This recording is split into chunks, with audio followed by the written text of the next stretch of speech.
Hello friends, how are you all? I'm Vilya and today I'm going to discuss our very important previous questions of November 2020. So today I'm going to start part 4. In the previous sessions we have completed many questions. So I think 20 questions or 25 questions we have completed. Yeah. So today I'm going to start from question number 26 and it is very important for your upcoming exam. So question is, which of the following dimensions of curriculum design, question आपसे क्या पूछ रहा है, dimensions of curriculum design focus on inter relatedness of various aspects of curriculum. आपको वो वाला dimension बताने curriculum design का जो इंटर रिलेटेडनेस मतलब एक दूसरे से इंटर रिलेट करके एस्पेक्ट जो होता है हमारी करिकुलम का, किस तरह से बनाया जाता है करिकुलम को, किस तरह से क्या उसका स्कोप है, क्या सीक्वेंस है, क्या कंटिन्यूटी है या फिर क्या आर्टिकुलेशन है, इसमें क्या चीज आपकी आएगी वो आपको बताना है। तो देखिए स्कोप क्या कि जो आप करिकुलम में अपना कंसेप्ट रखेंगे, जो कंटेंट आप बनाएंगे वो इस आपके जो लर्नर्स हैं उनकी स्ट्रेंथ को, उनकी नीड को देखते हुए बनाएंगे। सीक्वेंस, जो आपका करिकुलम होना चाहिए वो एक प्रॉपर सीक्वेंस में होना चाहिए ताकि बच्चे ग्रो करें, उनकी नॉलेज बढ़े, उनके स्किल्स डेवलप हो। हम देख लेते हैं, मेरे पास पूरा उसमें गिवन है, ये मैंने पूरा थ्योरी दी है ताकि आप पढ़ लें इसको। 6 डायमेंशन जो हमारे करिकुलम डिजाइन के हैं, scope, sequence, continuity, integration, articulation, balance, ये 6 जो है डायमेंशंस होती है हमारी करिकुलम डिजाइन की, जो कि बहुत इंपॉर्टेंट है। स्कोप, आपको पता होना चाहिए कि जो आपका करिकुलम है किस तरह से आपने कंटेंट को डिफाइन किया, क्या टॉपिक है, क्या लर्निंग एक्सपीरियंसेस बच्चों को मिलेंगे, किस तरह से आपने अपने पूरा प्लान बनाया है। ब्रॉड होना चाहिए, लिमिटेड होना चाहिए, सिंपल होना चाहिए और इस तरह से होना चाहिए आपके करिकुलम के वो पूरे उसको जो आपका स्कोप है वो कवर अप हो जाए पूरा। और अलग अलग यूनिट्स में, सब यूनिट्स में, चैप्टर्स में डिवाइडेड होना चाहिए। सीक्वेंस, सीक्वेंस जो आपके कंटेंट्स हैं, जो एक्सपीरियंस है वो अरेंज होने चाहिए बिल्कुल हायरार्कियल मैनर में। दैट मीन्स के जहाँ पे बच्चे का कॉग्निटिव, अफेक्टिव, साइकोमोटर डोमेन सब कवर अप हो रहे हों, डेवलप हो रहे हों। Continuity, vertical repetition, that means कि आपका जो भी आप कंटिन्यूटी होनी चाहिए, जो आपका करिकुलम है, जो आपका सब्जेक्ट कंटेंट है वो बिल्कुल इस तरह से कंटिन्यू होना चाहिए करिकुलम के अंदर कि बच्चे को लर्निंग स्ट्रेंथ हो, बच्चे की, बच्चे की जो स्किल्स हैं वो डेवलप हो। जैसे कि ब्रूनर ने स्पाइरल करिकुलम की बात की थी, the four learners to develop their ideas, और एक स्पायरली मतलब चीजें बच्चा डेप्थ में, ब्रेथ में अच्छे से चीजें समझ सके, बच्चे की जो नॉलेज है वो इनहेंस हो जाए, लर्नर्स एडवांस हो जाए। इंटीग्रेशन, चीजों को इंटीग्रेट करके पढ़ाना, इंटरकनेक्टेड करके पढ़ाना, कि आपने कोई एक्टिविटी कराई, कोई एक्टिविटी के थ्रू आप बच्चे को करा रहे हो, डेमोन्स्ट्रेशन करके आप बच्चे को करा रहे हो, रियल लाइफ एक्सपीरियंस बच्चे को दे रहे हो, तो वो इंटीग्रेट करके पढ़ाना हो जाता है। ये आर्टिकुलेट करना, articulate is a very important point क्योंकि क्वेश्चन में यही पूछा गया था आपसे, डायमेंशंस बताना है आपको करिकुलम डिजाइन का जो इंटर रिलेटेडनेस की बात करता है। जो आपका अभी हमने पढ़ा है इंटीग्रेशन, वहां बात आती है इंटीग्रेट करके पढ़ाना। इंटर रिलेटेडनेस का मतलब कि जो आपका कंटेंट है वो वर्टिकली और हॉरिजॉन्टली, दैट मींस कंटेंट्स किस तरह से अरेंज होने चाहिए, लेवल टू लेवल और ग्रेड टू ग्रेड। जैसा अगर मतलब सिंपल टू कॉम्प्लेक्स एक लेवल पर अगर हम बात करते हैं तो ऐसा नहीं चाहिए सिर्फ complex to complex, simple to complex, ताकि बच्चा बहुत प्रॉपर एक पैटर्न में चीजों को समझे। Lower level is connected to the next level, मतलब सिंपल टू कॉम्प्लेक्स की बात हम कर सकते हैं। हॉरिजॉन्टल आर्टिकुलेशन का मतलब क्या होता है, एक ही टाइम में, जैसे कि जो आपकी सोशल स्टडीज हो गए, अगर हम एसएसटी की बात करते हैं 6 क्लास की, तो जो आपकी 6 क्लास की साइंस है वो भी सेम होनी चाहिए। ऐसा ना हो कि उसका जो लेवल है वो थोड़ा कम हो। अगर लेवल की बात करते हैं हॉरिजॉन्टल वे में तो दोनों का लेवल सेम होना चाहिए। वर्टिकली बात करते हैं तो अगर लोअर से नेक्स्ट लेवल जो होना चाहिए वो आपस में कनेक्ट करना चाहिए। तो ये बात आती है आपकी आर्टिकुलेशन में। बैलेंस के जो भी आपका कंटेंट है, जो भी उसका आपने बनाया है, वो सब चीजें, असाइनमेंट्स जो आपने उसके अंदर दिए वो बिल्कुल इक्वली होने चाहिए, बैलेंस होने चाहिए अकॉर्डिंग टू क्लास, ताकि बच्चे उसको पढ़ के अच्छे से एनहेंस कर पाए और आपका जो करिकुलम है वो एक बैलेंस और एक इफेक्टिव साबित हो। तो क्वेश्चन के अकॉर्डिंग जो इंटर रिलेटेडनेस पूछी गई थी एस्पेक्ट्स ऑफ करिकुलम के बेसिस पे, उसमें आर्टिकुलेशन आपका आता है, जो आप वर्टिकली हॉरिजॉन्टली दोनों तरीके से करके सीखते हैं।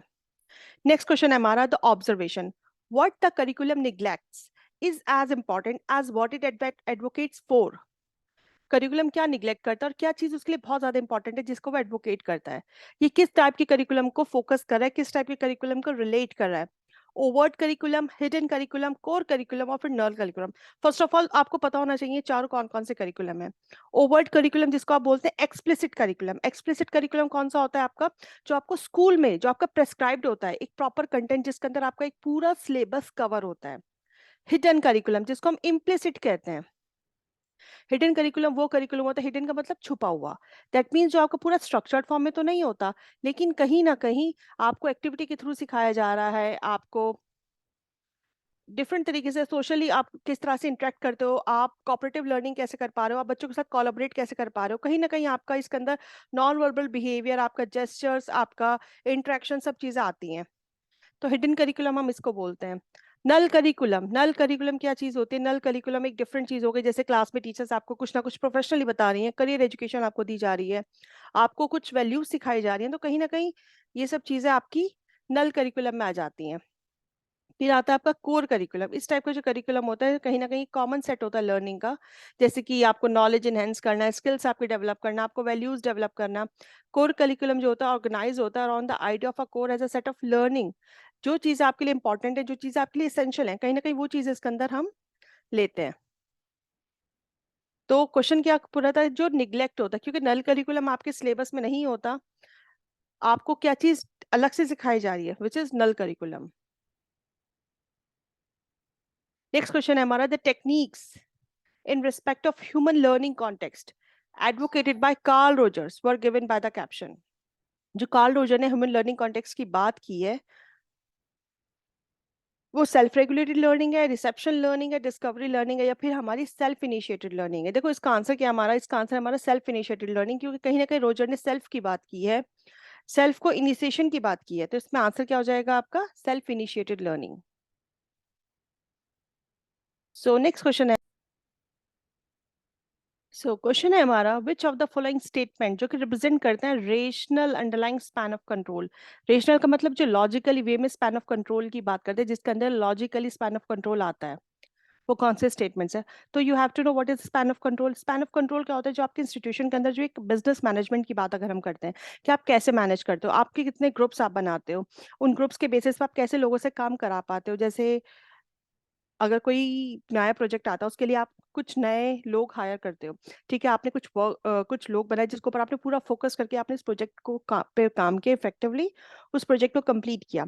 तो दैट मीन्स आपने कहीं ना कहीं एक स्मॉल ग्रुप ऑफ पीपल बना लिया जो लोग बहुत इफेक्टिवली काम करते हैं, तो this is called span of control, जिसको हम स्पैन ऑफ मैनेजमेंट भी बोलते हैं, और ये कहीं ना कहीं बिजनेस मैनेजमेंट भी आपका कहलाता है। इसको हम कह सकते हैं सिंपल वर्ड्स में, दैट स्पैन ऑफ कंट्रोल का मतलब क्या होता है? Means the manageable number of subordinates of a superior, कि आपने कुछ लोगों के कुछ इंपॉर्टेंट पर्संस ले लिए, the bigger the number of subordinates a manager control, जितने भी लोग होंगे उनको मैनेजर जो होता है वो कंट्रोल करता है। जैसे मैंने अभी एग्जांपल दिया आपको एक प्रोजेक्ट का, तो इसका जो बेस्ट आंसर होगा वो क्या होगा? One can work effectively for a period of time, no small number of people नहीं। बेस्ट आंसर क्या है? क्योंकि इसमें क्या है, one can make a small group of people to work effectively, तो ये आंसर इसका बेस्ट आंसर हो जाएगा। सिर्फ लार्ज ग्रुप ऑफ वर्कर्स से, स्मॉल नंबर ऑफ पीपल से स्पैन ऑफ कंट्रोल की डेफिनेशन आपकी क्लियर नहीं होती है, तो बेस्ट आंसर हो जाएगा हमारा थर्ड ऑप्शन।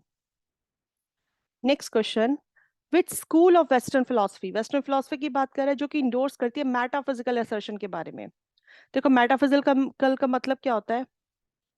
रियलिटी की बात जो करता है, ठीक है। Since the universe exist independent of us and is governed by laws over which we have little control। Universe जिस दिन से एग्जिस्ट किया है वो अपने आप इंडिपेंडेंट है, वो अपने आप एक लॉ से गवर्न होता है जिसका कोई कंट्रोल नहीं है हमारे हाथ में। It is necessary to know certain different definite things about the universe in order to adopt to it. ये जरूरी है कि आपको कुछ चीजें पता होनी चाहिए यूनिवर्स के बारे में, क्योंकि आप उसको अडॉप्ट करते हैं, अडॉप्ट करने की बेसिस पे यूनिवर्स जो है इंडिपेंडेंट है। तो बात एक रियलिटी की बात हो रही है, यूनिवर्स आपकी एक रियलिटी है, ठीक है। तो आंसर क्या हो जाएगा इसका हमारा? रियलिज्म। आइडियलिज्म नहीं होगा, क्योंकि यहाँ आइडियाज पे बात नहीं हो रही, सेल्फ की बात नहीं हो रही, तो एग्जिस्टेंशलिज्म भी नहीं होगा, किसी प्रैक्टिकल अप्रोच की बात नहीं की जा रही, तो प्रैग्मेटिज्म भी नहीं होगा। रियलिटी की बात की जा रही, मेटाफिजिकल असर्शन ही आपका कहीं ना कहीं रियलिटी है, क्वेश्चन के अंदर ही आपका आंसर छुपा हुआ था, तो ये आपका रियलिज्म से बिलोंग करता है। तो इस तरह से ही आपकी क्लास आज पूरी होती है। So in the next lesson we have covered many questions. So thank you for your attention friends, stay blessed, enjoy learning, and see you soon with the next video.